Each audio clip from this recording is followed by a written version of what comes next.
Anak pelajar anak didik kami sekalian, bagaimana kabarnya? Semoga dalam keadaan sehat selalu. Bertemu kembali dengan saya Nova Delima Panjaitan. Anak didik kami yang kelas 11, bagaimana kabarnya? Semoga tetap semangat ya. Kali ini kita membahas tentang dampak kolonialisme barat terhadap kehidupan rakyat di Indonesia. Anak didik kami sekalian, sebelumnya kita telah membahas tentang bagaimana strategi dan perlawanan bangsa Indonesia terhadap kolonialisme barat. Sekarang kita membahas khusus tentang dampak yang ditimbulkannya gitu ya. Kita lihatlah dulu, kita bahas mulai dari kebijakan pemerintah kolonial abad ke-19 sampai dengan yang ke-20, yaitu perkembangan dalam bidang politik, merkantilisme, kapitalisme, revolusi industri di Eropa yang membawa akibat yang sangat besar terhadap bangsa Indonesia. Kemudian si Portugis berhasil datang ke Indonesia, membuat bangsa Eropa datang ke Indonesia. Di antaranya ada Belanda, Inggris, Prancis, dan Denmark, yang tujuan awalnya berdagang, yang pada akhirnya adalah memonopoli perdagangan. Kemudian untuk membatasi persaingan dagang di antara sesama bangsa Eropa, muncullah keinginan untuk membentuk organisasi perdagangan di benua Asia, khususnya di Indonesia. Itu adalah si EIC yang pusatnya itu di India, tetapi masih melakukan hubungan dagang dengan si Indonesia oleh si Inggris. Gitu ya, kongsi dagang si Inggris di India. Kemudian si VOC ini adalah miliknya si Belanda di Indonesia pusatnya gitu ya. Kemudian saat si VOC berkuasa di Indonesia, hak-haknya itu adalah hak oktroy, yaitu hak oktroy yang dimaksud adalah monopoli perdagangan, mempunyai hak angkatan perang, mengangkat pegawai, kemudian mempunyai pengadilan sendiri dan mencetak dan mengedarkan mata uang, kemudian mengadakan perjanjian dengan penguasa daerah. Kemudian dalam perkembangan selanjutnya, si VOC dibubarkan oleh beberapa faktor. Di antaranya adalah mendapatkan perlawanan dari Bumiputra, kemudian persaingan dagang dengan organisasi lainnya, contohnya EIC miliknya si Inggris, kemudian birokrasi yang melemah dan menjadi kesempatan bagi pegawai untuk melakukan korupsi. Kemudian berkembang juga paham liberalisme. Jadi, pada pasca pembubaran si VOC, pemerintah Hindia Belanda melakukan berbagai kebijakan, diantaranya adalah dalam bidang pemerintahan. Indonesia di bawah pemerintahan Belanda, sedangkan kementerian mengurusi adalah Kementerian Urusan Seberang Lautan. Pejabat tertinggi mengurusi wilayah jajahan yaitu Gubernur Jenderal, orang asli Belanda. Kemudian Gubernur Jenderal mempunyai hak, diantaranya adalah memperluas wilayah melalui kebijakan politik pasifikasi atau pengamanan dan jajahan Belanda. Kemudian menjalin hubungan ataupun penyerangan kepada kerajaan-kerajaan di Indonesia. Selanjutnya mengadakan perjanjian dengan penguasa-penguasa kerajaan. Kemudian di sini dalam bidang pemerintahan juga terjadi penguasaan pribumi, yaitu menjalankan pemerintahan atas dasar pemerintahan dari si Gubernur Jenderal. Dalam bidang ekonomi bagaimana? Yaitu adalah di antara negara Eropa, Belanda merupakan negara yang termiskin. Jadi adalah keinginan untuk melakukan kebijakan tanam paksa atau disebut dengan istilah kultur stelsel di Indonesia. Ngapain? Untuk mengisi kekosongan kas negara oleh si Belanda yang waktu itu diterapkan oleh si Van den Bosch. Selanjutnya, tanam paksa ini diganti menjadi sistem ekonomi kapitalis, yang mana peran swasta diperbesar sedangkan peran pemerintah semakin kecil gitu ya. Kemudian dalam bidang hukum bagaimana? Yang awalnya rakyat pribumi dalam bidang hukum mengacu pada pelaksanaan hukum adat. Akan tetapi setelah terjadi kontrak dengan kolonial, digulirkan atau berkembang semakin dibentuklah yang namanya undang-undang sesuai dengan hukum. Dibentuklah kitab hukum untuk kaum pribumi oleh si kolonial gitu ya. Kemudian pelaksanaan hukum pemerintah kolonial ini diterapkan sejak 1848 dengan dibentuknya Undang-Undang Hukum Perdata dan Kitab Undang-Undang Hukum Dagang. Kemudian politik hukum pemerintah kolonial itu menyangkut hukum orang-orang Indonesia yang termuat dalam pasal 131 yang disebut dengan Indistri Keling. Di antaranya adalah hukum perdata dan hukum dagang. Untuk golongan Eropa, untuk golongan pribumi juga ada, kemudian orang pribumi dan timur asing. Kemudian sebelum hukum orang Indonesia ditulis dalam kitab undang-undang, maka waktu itu dapat memberlakukan hukum adat asli orang Indonesia gitu ya. Akan tetapi setelah ditulis kitab undang-undang, maka hukum adat asli orang Indonesia tidak berlaku lagi gitu ya. Bagaimana permasyarakatan dan pemahaman kitab? Undang-undang pemerintah mendirikan sekolah hakim, yaitu disebut dengan istilah Red School di Jakarta, dan sekolah tinggi hukum yaitu adalah Race Court School pada tahun 1924 di Jakarta. Kita lihat bagaimana kehidupan sosial budaya masyarakat pada masa kolonial. Pada masa kolonial si Portugis, dalam bidang kesenian yaitu adalah berkembanglah seni musik sejak abad ke-16, yaitu adalah fado atau musik rencong yang diiringi gitar cavaquinho. Berkembang juga seni tari yaitu adalah morisco yang merupakan tarian elit oleh si bangsa Portugis. Kemudian ada pengaruh tradisi tanjidor dan juga ondel-ondel gitu ya. Dalam bidang bahasa bagaimana? Yaitu adalah penambahan kosakata dalam bahasa Indonesia. Di antaranya ada istilah kata kemeja, mentega, biola, pesiar, serdadu, bangku, boneka, sepatu, dan lain-lain. Dalam bidang agama bagaimana ya? Dalam bidang agama di sini adalah berkembanglah ajaran agama Katolik di wilayah Indonesia bagian timur. Contohnya itu ada di Maluku, Nusa Tenggara Timur yang diperkenalkan oleh si misionaris Franciscus Xaverius gitu ya. Jadi nggak heran kita kalau di Indonesia bagian timur itu banyak agama Katolik itu adalah yang dibawakan oleh si Portugis.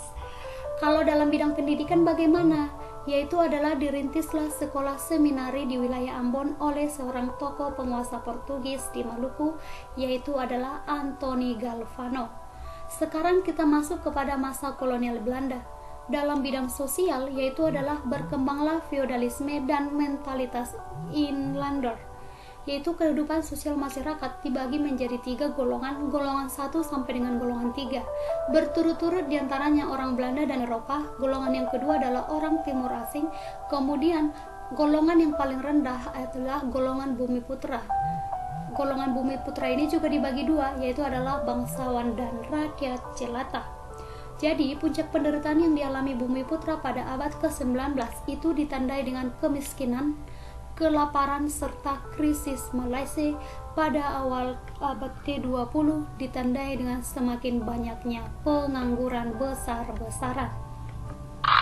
Dalam bidang pendidikan, yaitu adalah pengembangan pendidikan di Indonesia, yaitu adalah penerapan politik etis oleh si Van de Penter pada 1901.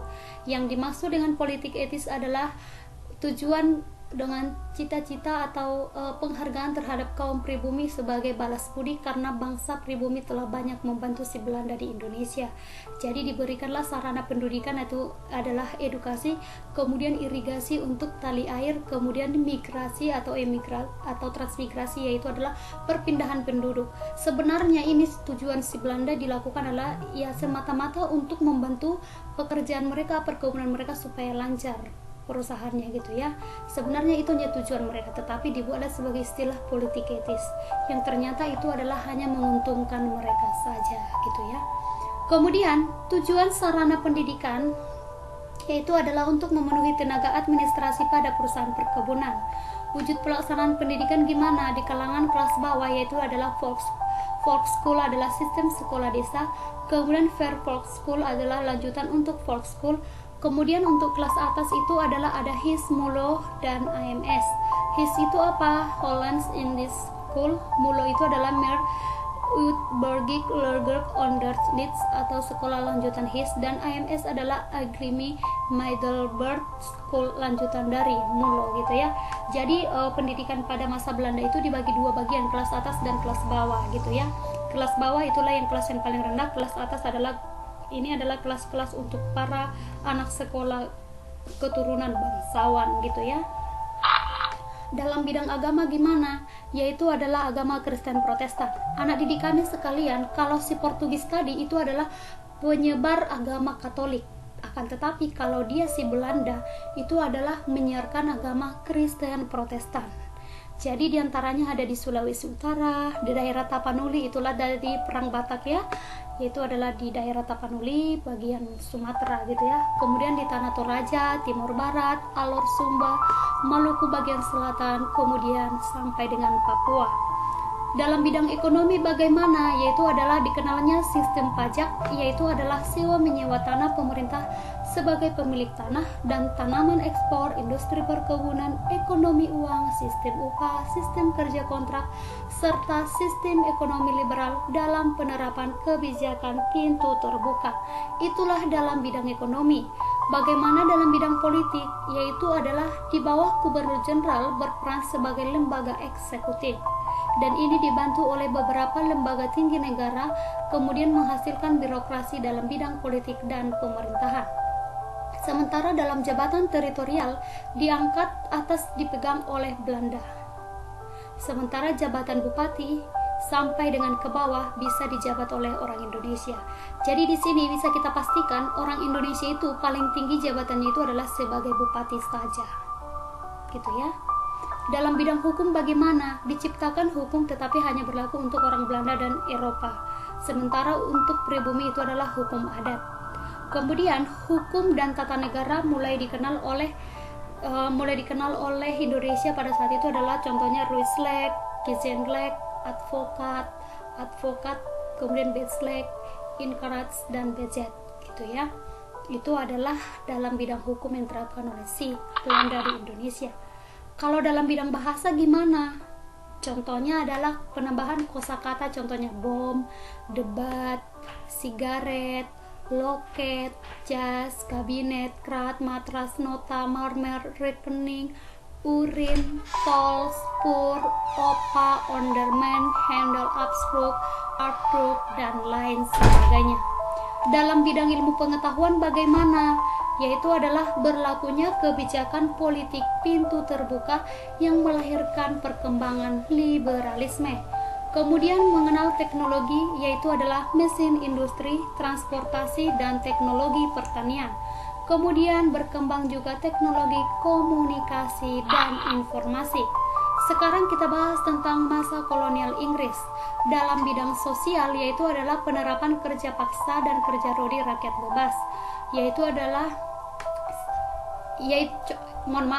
Dalam bidang sosial yaitu adalah kerja paksa dan kerja rodi itu tidak ada lagi atau disebut dengan istilah rakyat sudah bebas. Kemudian dilaksanakannya program imunisasi bagi rakyat. Itu dalam bidang sosial. Dalam bidang politik bagaimana? Yaitu adalah sistem pemerintahan pribumi beralih dari sistem pemerintahan kolonial.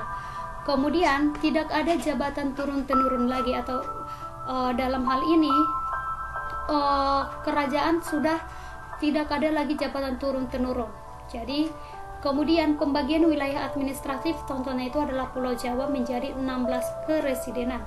Dalam bidang ekonomi bagaimana? Diterapkan sistem ekonomi uang. Kemudian tidak berlaku lagi sistem penyerahan wajib, akan tetapi menjadi sewa tanah gitu ya.